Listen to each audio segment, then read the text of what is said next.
Welcome back to another wild ride of Financial Friday on the Charlie Ward Show.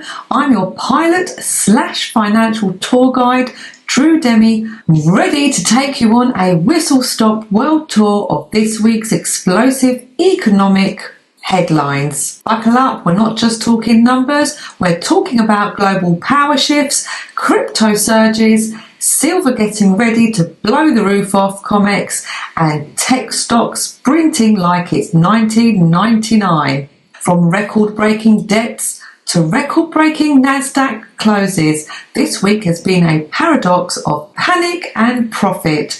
Gold steady, silver's suppressed, crypto's mooning, and world leaders are throwing tariffs like darts at a pub wall. So let's strap in and fly first class through the week that was. And if it gets bumpy, blame the Fed, not the pilot. We're taking off in the good old USA, where, hold on to your calculators, the national debt just hit $37 trillion. That's trillion with a T. If we don't change course, half of the entire federal budget will be paying interest by 2030. Fiscal discipline? More like fiscal fiction. This is the financial equivalent of maxing out a dozen credit cards, then taking out a payday loan. The outlook: if Congress keeps spending, we're headed for a default territory. You've got a deficit, and you get a deficit. Meanwhile, the NASDAQ just hit an all-time high, led by AI darlings like Nvidia, Apple, and Microsoft. Bloomers are confused. Millennials, Generation Z, is live streaming the rally while applying for a mortgage on an app. My opinion: could be a bubble, could be the future. But one thing's for sure, the AI train has no brakes right now. Speaking of overheating, Senator Cynthia Lummis is calling for Jerome Powell's resignation. Her words: he's unfit to run the Fed. Powell's response: probably quietly sweating over interest rate charts. My opinion: if Powell steps down, Wall Street panics. If he doesn't, we keep inflating. Either way, someone's losing sleep. And in Trump land, 50% tariffs on copper, because why not trigger another global resource scramble?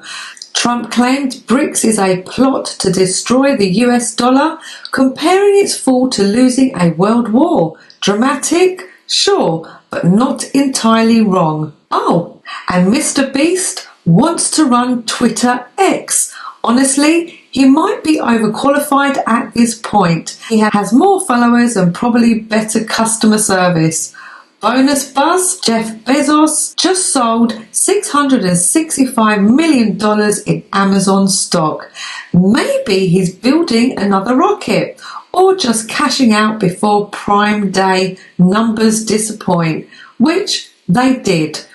Down 41% on day one. Swiftly hopping to Iraq, where inflation is down 21% and gold reserves just hit 21.2 trillion dinars. The central bank is holding the line with an official rate of 1,300 dinars per dollar through 2026. That's some serious sober central banking. The outlook: Iraq's tightening monetary policy while modernizing digital trade, hinting at the future of CBDC move. But while oil prices falling due to OPEC plus boosts, revenue stability remains a wild card. The bonus drama from Baghdad: the Kurdistan regional government just gave 48-hour ultimatum for salaries. If unmet, they'll walk out of Parliament. Popcorn-worthy politics.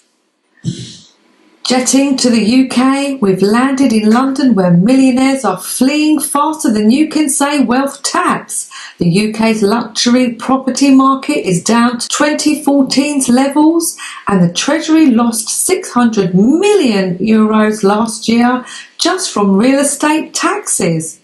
The outlook: if Britain wants to keep the rich around, they might need to stop treating them like an ATM. And the Bank of England just loosened mortgage rules, letting banks issue more high-risk loans, because that's never backfired before. My opinion, it's 2007 all over again, just with better fintech.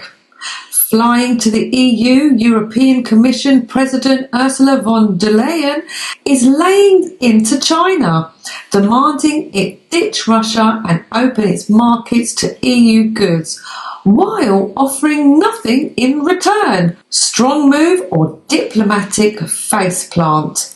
The outlook: more tension with China equals more inflation and supply distributions from the EU. And she's also facing a no-confidence vote. Wonder why? Cruising through China and Russia, Russia is now using crypto, gold, and good old netting to dodge sanctions. And get this, they want to import 1 million Indian workers to plug labour gaps from the Ukraine war. Meanwhile, China's planning tariff retaliation and bracing for an escalated trade war. My opinion, the global financial chessboard is on fire and everyone's still pretending it's a friendly match. Moving to my favourite crypto space, to the moon and back. Bitcoin hits $112,000. If you're still waiting for the dip, you might be in for a long wait. XRP is climbing past $2.40 and Ripple's just teamed up with BNY Mellon to back RLUSD, a stable coin now holding a $50 million market cap. The outlook: Ripple is looking more like a digital central bank every day, minus the bureaucracy. Other crypto updates: Trump launches a crypto ETF. Naturally, Emirates Airlines is teaming with Crypto.com for payments. The SEC is still dragging its feet on XRP ETFs, while Brad Garlinghouse barely got to speak at a Senate hearing. Coincidence? My opinion, XRP's fundamentals are being bullish, so it almost feels illegal. $10 to $30 targets? Not as crazy as it sounds. Ripple CEO Brad Garlinghouse stood out as the only voice backed by real-world progress. Ripple is now globally recognized as the only institutional grade regulated digital asset company operating at the highest level of finance, and XRP remains the only digital asset in the USA with legal clarity. While the rest of the hearing echoed the same old noise, the real shift came in the discussion around stablecoin regulation. The upcoming RLUSD launch will align with these regulatory frameworks, weed out the bad actors and accelerate the transition that's already well underway. This isn't the beginning, it's the next phase. We already won. Moving to silver, the sleeping giant. Silver's quietly doing laps at $36, while the gold-silver ratio sits above 90. That's like comparing a Ferrari and a bicycle and calling them equals. Key stat: COMEX physical silver deliveries are soaring, industrial demand is rising, and manipulation is being exposed. Again. The outlook: when this cork pops, silver could move like a meme stock on a Reddit bender. The global wrap-up lightning round: Canada drops a trade tax to stay cozy with the US. Vietnam signs a trade deal with the US, setting the tone for Asia. Brazil's Lula says they're ready to strike back if Trump slaps more tariffs. Brics tensions are rising, the dollar is still king, but challenges are circling.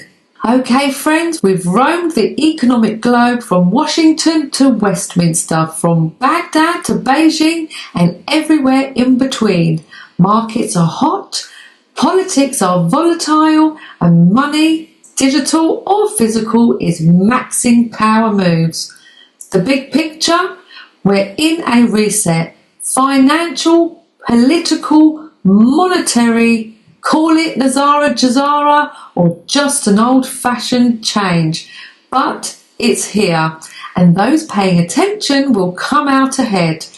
If you've laughed, learned, or just stayed awake for this tour, smash that like button, share with your favourite silver stacker, and don't forget to follow. I'm Demi, and this was Financial Friday on the Charlie Ward Show, where we decode the chaos, dodge the FUD, and always pack extra popcorn. Until next time, stay smart, stay sovereign, and remember, fiat dies, but physical silver is never out of style. So, see you next week, and for now, God bless, have a wonderful weekend. Bye bye. Hi guys, this is a personal message from me. If you see a video on Facebook, you are following an imposter. I am not on Facebook. I have not been on Facebook since June 2020 when they removed me. Please redirect to watch all of my videos at charlieward.com.